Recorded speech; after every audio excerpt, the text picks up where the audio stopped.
So good morning everyone, कैसे हैं आप सभी लोग। बहुत इंपॉर्टेंट एक डेवलपमेंट हुआ पॉलिटिकल जो लास्ट नाइट आपने देखा, और वो ये रहा कि 131st constitutional amendment bill defeat हो गया लोकसभा में। मुझे जहां तक लगता है जितने भी एस्पिरेंट्स हैं जो तैयारी कर रहे हैं, जब से आप तैयारी करना शुरू किए होंगे, आप पॉलिटी पढ़ना शुरू किए होंगे, शायद पहली बार आपको सुनने में मिला होगा कि कोई अमेंडमेंट बिल डिफीट हुआ है लोकसभा के अंदर। अब यहाँ पर हम लोगों को जानना है कि एक बिल था क्या, और हम लोग दो बिल का जिक्र कर रहे हैं यहाँ पर। एक तो वुमेन का जो रिजर्वेशन का बिल था वो, और दूसरा डिलिमिटेशन बिल। तो ये दोनों ही किस चीज के लिए था, क्या क्या प्रोविजंस इसके थे, क्यों डिफीट हुआ, आगे क्या हो सकता है, वो सारा कुछ हम लोग इस लेक्चर में कवर करने की कोशिश करेंगे। आपको सबसे पहले कुछ आर्टिकल्स के बारे में बात कर लेते हैं, फिर हम लोग देखेंगे इसके बाद प्रोविजंस को, और कुछ हिस्टोरिकल कॉन्टेक्स्ट भी आपको हम दे देते हैं इसका।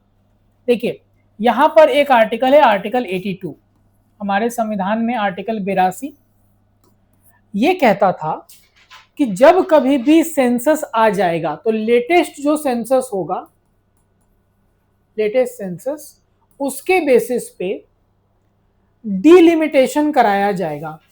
क्या कराया जाएगा? डिलिमिटेशन कराया जाएगा। और इस डिलिमिटेशन में दो चीजें होती हैं कंफर्म, जो आप मानेंगे जो हर डिलिमिटेशन में होगा। एक, सीट्स जो है लोकसभा के अंदर वो बढ़ेगा या घटेगा, सिमिलरली विधानसभा। और दूसरा, विधानसभा वाला आर्टिकल 170 में दिया हुआ है।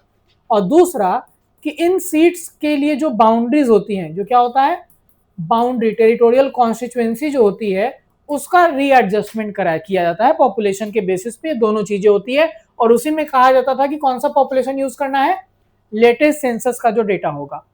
तो अब क्या हुआ कि डिलिमिटेशन जो है उसकी शुरुआत आपको देखेंगे, अगर आपको 51 में सेंसस आया तो 1952 में हुआ, फिर 61 में सेंसस आया, 62 में हुआ, 71 में सेंसस आया, 72 में हुआ, 3 बार हो गया।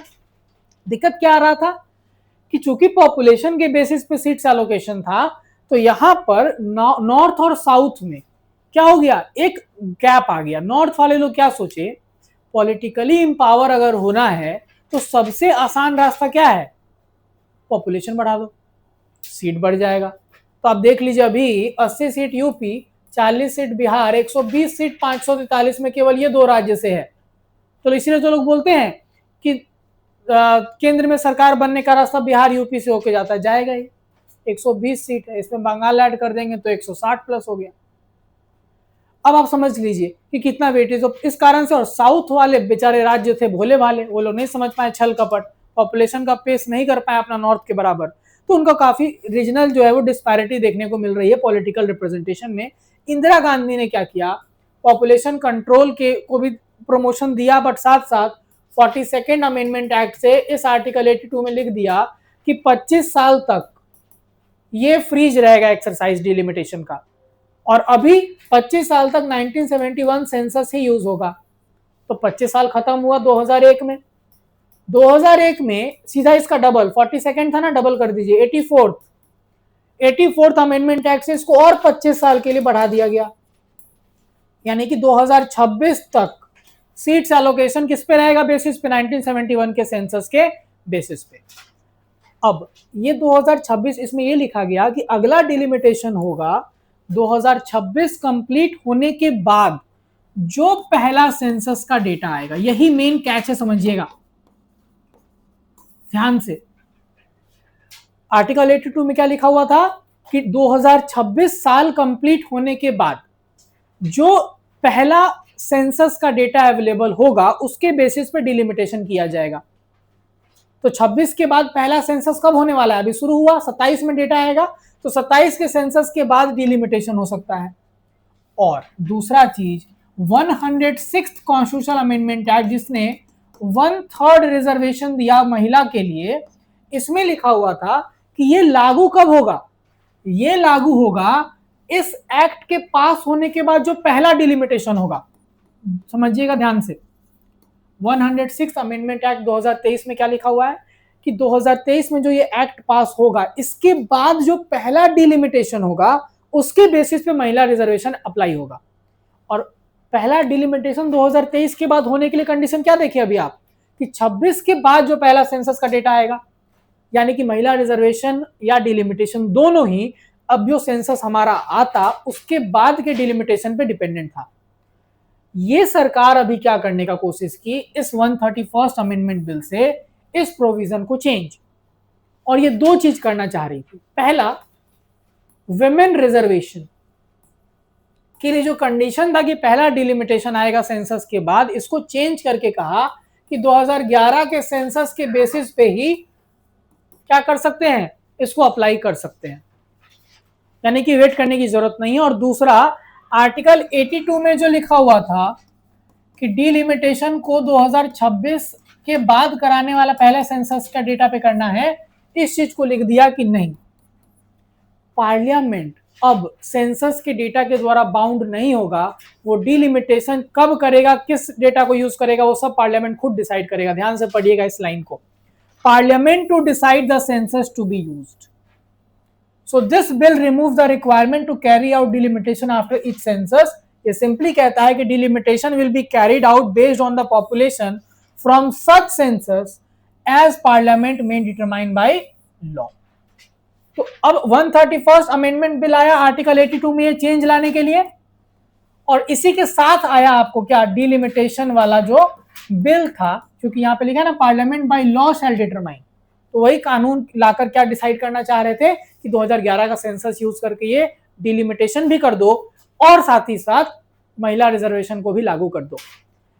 अब कुछ फैक्चुअल इंफॉर्मेशन, तो ये बिल जो है वो लोकसभा के स्ट्रेंथ को 550 से 850 कर रहा था। कितना? 850। पहले था कि 530 लोग स्टेट से आएंगे, 20 लोग यूटी से, ये चेंज हो गया, अब 35 लोग यूटी से आएंगे और 815 लोग स्टेट से। ठीक है, और महिला रिजर्वेशन के लिए कहा कि इसी पर्टिकुलर डिलिमिटेशन के बाद वुमेन रिजर्वेशन अप्लाई हो सकता है, अगले डिलिमिटेशन या सेंसस की इंतजार करने की जरूरत नहीं है। क्यों ये डिफीट हुआ, अगर उस पर थोड़ा सा बात कर ले तो देखिए, महिला रिजर्वेशन को लागू करना इमीडिएटली, ये एक आप कह सकते हैं कि यहां पर एक गुड कॉप और बैड कॉप बनकर सरकार आई थी इस बिल को लेकर। महिला रिजर्वेशन लागू जल्दी होना चाहिए, ये उनका गुड कॉप दिख रहा है। बैड कॉप क्या दिख रहा है कि आप इसी के आड़ में डिलिमिटेशन करना चाहते हैं 2011 के सेंसस के बेसिस पे, जो नॉर्थ ईस्टर्न और सदर्न स्टेट्स को डिसएडवांटेज में लेकर जाता है। ठीक है, और दूसरा, जब आपको महिला रिजर्वेशन बिल को, महिला रिजर्वेशन मतलब जो 1/3 सीट्स है, इसको इमीडिएटली लागू करना था या जल्दी लागू करना था, तो आपने 106वें अमेंडमेंट में ये क्यों नहीं लिख दिया कि ये जिस एक्ट पास होगा इसके तुरंत बाद इसको आप इंप्लीमेंट करा सकते हैं 2011 के सेंसस के बेसिस पे। आप ये प्रोविजन में लिख देते ना वहीं पे, अगर आपको खुद चाहिए था कि ये जल्दी लागू हो जाए। तो अभी अचानक से आपको 2 साल के बाद अब लग रहा है कि नहीं ये जल्दी लागू होना चाहिए, इसलिए हम लोग ये वुमेन एम्पावरमेंट के लिए कर रहे हैं। तो दैट शोज अ डुअलिटी और डुअल नेचर है, hypocrisy of this brought bill, क्योंकि डिलिमिटेशन एक बहुत इंपॉर्टेंट मैटर है, और नॉर्थ साउथ डिवाइड अगर रहेगा तो पॉलिटिकल जो हम लोग कहते हैं बेसिकली इस तरह से कि डेमोक्रेसी वीकेन होगा, कमजोर होगा। ये जो डिफीट हुआ है इस बिल को, आप बोल सकते हैं that it is the start of the role of strong opposition and ultimately it will strengthen the democracy. तो ये बिल जो डिफीट हुआ अभी लोकसभा में, ये बहुत इंपॉर्टेंट एक बेंचमार्क सेट करेगा आगे के पॉलिसी मेकिंग का, चूंकि डेमोक्रेसी में जो बात है वो सबसे important, that it should always try to protect the minorities. Minorities का टर्म यहाँ रिलीजन से नहीं होता है डेमोक्रेसी में। डेमोक्रेसी का मतलब है ना गवर्नमेंट ऑफ द पीपल। तो ये नहीं कि जो मेजॉरिटी में सरकार है केवल उसका डोमिनेंस हो, नहीं, जो लोग अपोजिशन में हैं उनका भी इंपॉर्टेंट रोल रहना चाहिए, ताकि सारे डेमोज यानी जो लोग हैं उनकी बात सुनी जा सके। तो ये बिल का डिफीट अगर देखें हम लोग भारतीय डेमोक्रेटिक हिस्ट्री में एक अच्छा डेवलपमेंट माना जा सकता है। ऐसी और भी कुछ डेवलपमेंट के साथ हम वापस आपके साथ जुड़ेंगे, तब तक के लिए बहुत बहुत धन्यवाद।